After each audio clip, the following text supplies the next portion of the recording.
네, 오늘은 대표님과 지난 시간 이 재건축 재개발 이야기에 이어서 리모델링 이야기를 좀 나눠볼까 합니다. 요즘 많은 분들이 또 관심을 갖고 계시는 분야이기도 한데 그 이유가 이 재건축에 비해서는 좀 간소한 절차 그리고 빠른 사업 속도가 아닐까 싶습니다. 하지만 주의해야 할 점 있다고 하던데 어떤 점 주의해야 할지 오늘 대표님께서 좀 자세히 짚어주실까요?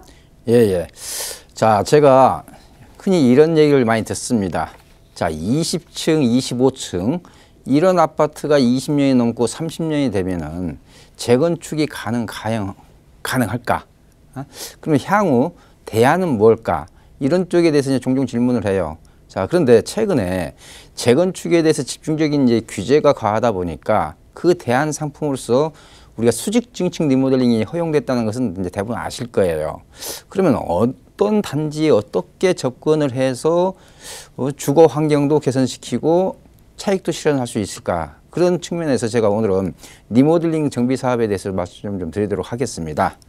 자, 먼저 리모델링 사업하고 우리가 재건축하고 좀 구분을 먼저 해야 될 것 같습니다. 차이점을 좀 구분을 하셔야 되는데, 자, 먼저 이렇게 보시면 되겠어요. 우리가 리모델링 사업하고 재건축하고 큰 차이점을 갖다가 우리가 이해를 하시면 저런 부분이 장점이 될 수 있겠고 저런 부분이 단점이 될 수 있겠다라고 우리가 알 수가 있을 겁니다.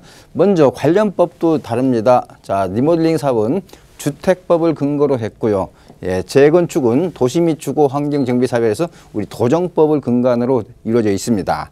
자, 그다음에 그 아파트의 노후도가 재건축 같은 경우는 이제 30년, 최근에 이 재건축 연한을 늘리자고 하는 그런 의견도 있습니다만은 종전에는 40년이었죠. 그래서 현재 기준은 이제 30년이 되겠고요. 리모델링 사업은 기본적으로 15년 경과하면은 리모델링 사업을 추진할 수 있는 노후도 연한이 되겠습니다. 그렇다면은 서울의 아파트 10채 중에 6채가 20년이 넘었기 때문에요. 서울의 웬만한 아파트 단지는 15년 이상 된 아파트가 대부분이기 보니까 노후도 연한을 대부분 충족하고 있다는 거 볼 수가 있겠고요. 그 다음에 지금 안전진단 요건이 강화가 되다 보니까 지금 상대적으로 재건축 추진하기가 상당히 어렵게 돼 있죠. 우리가 안전진단 같은 재건축 같으면은 기본적으로 2등급을 받아야 됩니다. A, B, C, D 해서 D급을 받게 되면 이제 조건부 통과가 되겠죠. 그런데 이 리모델링 사업은 기본적으로 모든 항목이 B급만 받으면 된다. 오히려 C급을 받게 되면은 수직 증축 리모델링을 못하고 수평 증축으로 갑니다. 거꾸로 리모델링 사업을 하겠다는데 안전진단 했는데 D나 E급이 나왔다면은 리모델링 사업을 못하는 겁니다. 자, 그리고 용적률, 이제 이 부분이 큰 차이가 되죠. 용적률. 기본적으로 재건축 사업에 있어서 용적률은 용도 지역별로 2종 일반 주거지역이냐 3종이냐 준주거냐에 따라서 용적률의 법정 상한선이 정해져 있죠. 그렇지만은 기본적으로 용적률에 제한을 받지 않는다는 게 하나의 특징이 되겠습니다. 리모델링 사업은. 그래서 기본적으로 전용 면적 30% 이내에서 증축이 가능하고요. 만약에 소형평형이나 중소형평형 위주로 이루어진 단지라고 한다면, 즉 전용 면적 85제곱미터 이하의 단지 같은 경우는 40% 이내로 증축이 가능하겠습니다. 자, 그 다음에 이제 수직 증축 리모델링 같은 경우는요, 3개 층이 증축이 가능한데, 기본적으로 이제 15층 이상인 단지가 해당이 되겠고요. 만약에 14층 이하 단지라면 2개 층까지 수직 증축이 가능하겠습니다. 또한 일반 분양 개념 같은 경우도 총 세대수의 15% 범위 내고요. 재건축 같은 경우는 세대수 중과분 한도 내에서 일반 분양이 이루어지겠죠. 그 다음에 이제 사업기간에서 이제 현장 차이를 보이죠. 짧게는 4년. 보통 한 6, 7년 정도 소요가 되고요. 재건축 사업은 기본적으로 10년 이상 걸립니다. 서울에서 재건축 사업 평균 사업 기간이 15년이 소요되고 있는 게 지금 현실이 되겠습니다. 자, 그 다음에 기부 체납이라든지 임대주택이라든지 재건축 초과이익 환수를 해당되지 않는다는 거고요. 물론 이쪽은 해당이 된다는 거죠. 그래서 이런 차이점이 있다. 그래서 리모델링 사업하고 재건축하고는 큰 차이점이 안전진단부터 용적률, 그 다음에 각종 규제가 없고 사업기간이 짧다 하는 게 차이점이 되겠습니다. 자, 그러면 요즘에 왜 이런 리모델링 사업이 주목받고 있느냐 하는 것들을 우리가 알 필요가 있습니다. 자, 첫 번째, 재건축에 대한 안전진단 요건이 강화가 됐습니다. 안전진단 요건이 강화가 되다 보니까 예를 들어서 목동 아파트 단지 같은 경우도 안전진단 통과하기가 그렇게 쉬운 구조가 아니죠. 그러다 보니까 대부분 사업기간이 5 내지 6년 정도 더 걸리는 그런 효과가 시장에 이제 주어진 거죠. 그러다 보니까 사업기간 연장이 이제 초래가 되다 보니까 그 대안으로서 지금 리모델링을 우리가 이제 살펴보는 거고요. 또한 재건축 초과이익 환수. 자, 우리가 계속 앞으로 예정 부담금이라고 하는 게 구청에서 조합 쪽에 계속 통보가 될 겁니다. 거기에 따른 수익성이 그만큼 축소가 됐겠죠. 자, 세 번째는 자, 아까도 제가 말씀드렸죠. 자, 예를 들어서 아파트 연식은 30년이 다 경과가 됐는데 현재의 용적률이 300%다. 그렇다면 재건축 추진을 할 수가 없는 그런 환경이 되겠죠. 그런데 이런 아파트들이 지금 많이 앞으로 나오고 있다 이거죠. 그러다 보니까 재건축 사업이 이제는 말 그대로 이제는 중층 아니면 이제 고층 재건축 시대가 도래하고 있다는 거죠. 즉 저층 재건축 시대는 거의 마무리 단계에 있기 때문에 그러다 보니까 이런 현재의 용적률 자체가 높다 보니까 사업성이 안 나오겠죠. 그래서 이런 대안으로서 규제가 적은 리모델링 사업으로 지금 가는 지역들이 많이 나오고 있고요. 자, 그다음에 서울이나 일기 신도시 같은 경우에 특히 이제 분당이 해당되겠죠. 전반적으로 노후화가 많이 됐죠. 자, 그러다 보니까 재건축 사업으로 갈지 리모델링 사업으로 갈지 거기에 살고 있는 주민들의 의견이 찬반이 좀 엇갈리는 그런 상황이 되겠습니다. 그렇지만은 앞으로 점점 리모델링 사업을 추진하는 단지가 많이 늘어날 것 같습니다. 자, 그다음에 리모델링 사업의 추진 절차를 한번 보겠습니다. 절차를 보면은 먼저 인구 50만 도시 같으면은 리모델링에 대해서 이제 기본 계획을 수립을 하도록 의무화가 법제화가 됐습니다. 그래서 이런 기본 계획 하에 조합 설립 인가를 받습니다. 즉 추진위 승인이라는 단계가 없습니다. 없고 그 대신 이제 처음 추진위 할 때는 이제 가칭 추진위 단계 추진위원회는 있겠습니다만은 법적으로는 추진위 승인이 없고요. 조합 설립 인가 해서 동의율이 75%입니다. 종전에는 5분의 4 해서 80%였죠. 이 부분도 낮췄죠. 그리고 나서 이 조합이 설계나 이렇게 정비할 능력이 없기 때문에 시공사 선정을 좀 먼저 하도록 되어 있습니다. 시공사 선정을 하고 그리고 나서 이 리모델링 사업에서 가장 행정관청이 역점을 두는 건 뭡니까? 안전입니다. 안전. 그렇기 때문에 이런 안전진단이라든지 안전성 평가를 총 4번에 걸쳐서 하도록 되어 있습니다. 그래서 먼저 1차 안전진단을 하고요. 그래서 1차 안전진단 결과가 B급이라면 수직 증축이 가능하고 C급이 나오면 수평 증축이 가능하겠습니다. 자, 그리고 나서 이제 도시계획이나 건축 심의를 받아서요. 여기 안에서도 1차 기본 설계에 대한 안전성 검토를 먼저 또 합니다. 자, 그리고 나서 통과가 되면은 그다음에 이제 사업계획 승인, 우리가 행위허가라고 하는 거죠. 사업계획 승인을 받으면서도 2차 안전성 검토인데 이때는 상세한 실시 설계를 기본으로 2차 안전성 검토를 합니다. 자, 그리고 나서 이제 이 사이에 이제 우리가 흔히 말하는 관리 처분과 유사한 인가 행위가 있겠습니다. 그리고 나서 이게 통과가 되면은 다시 이주 및 철거를 합니다. 이주 및 철거를 해놓고 다시 내력백이나 이런 노안인 상태에서 다시 한번 안전진단을 하도록 하겠습니다. 그렇기 때문에 총 안전성에 대해서 진단 내지는 검토를 총 4회를 한다는 거고요.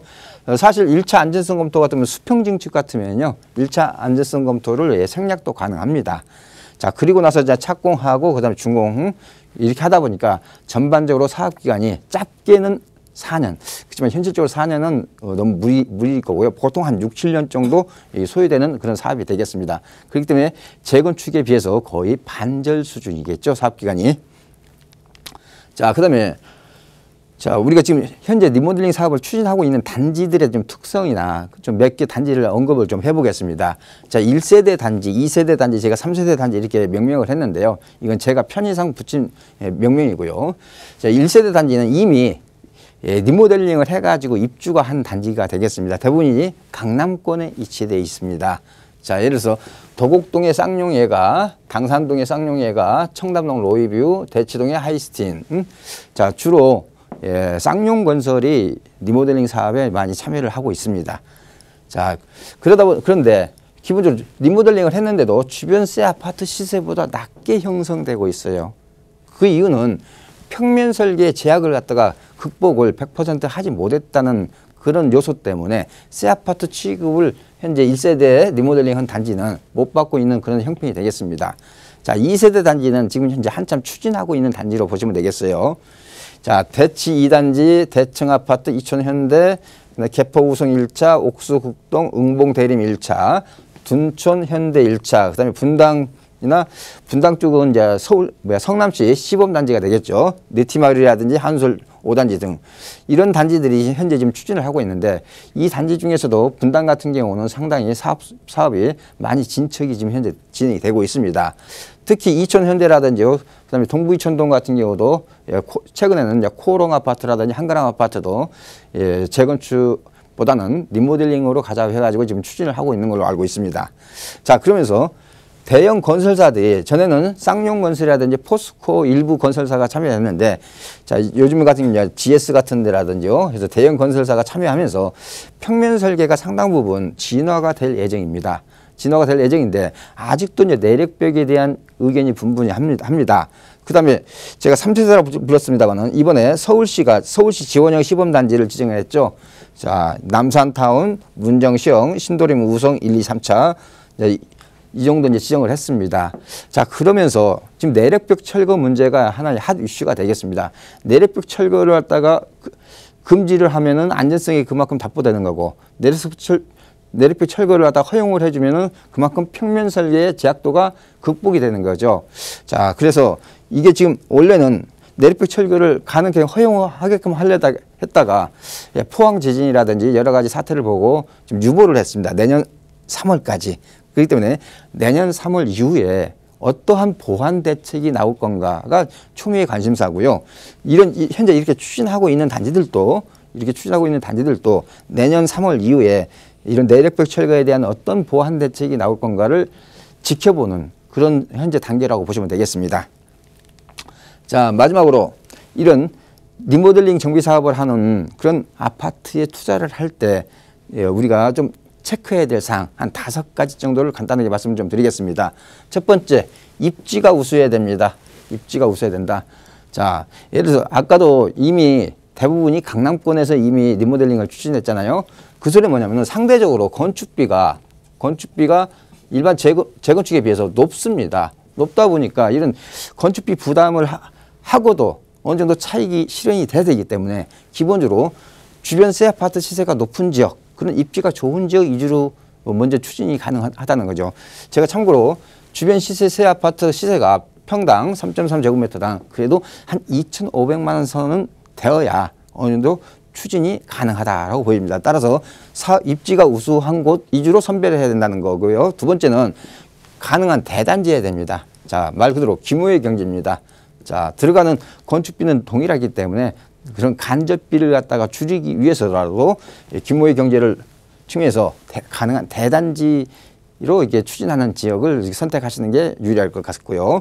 자, 세 번째는 주민 참여율입니다. 자, 아까도 제가 그랬어요. 서울의 아파트 10채 중에 6채가 20년이 넘었는데도 추진하지 못한 단지들이 더 많잖아요. 그 소리는 주민 참여율이 사업을 결정한다는 거죠. 참고로 한 동의 동의율이 50%, 전체 동의율이 75% 이상이 돼야 우리가 조합 설립 인가를 받을 수 있고 그런 단계 진행이 가능합니다. 그래서 주민 참여율이 의지가 높은 곳 위주로 선별해서 투자를 하셔야 되겠고요.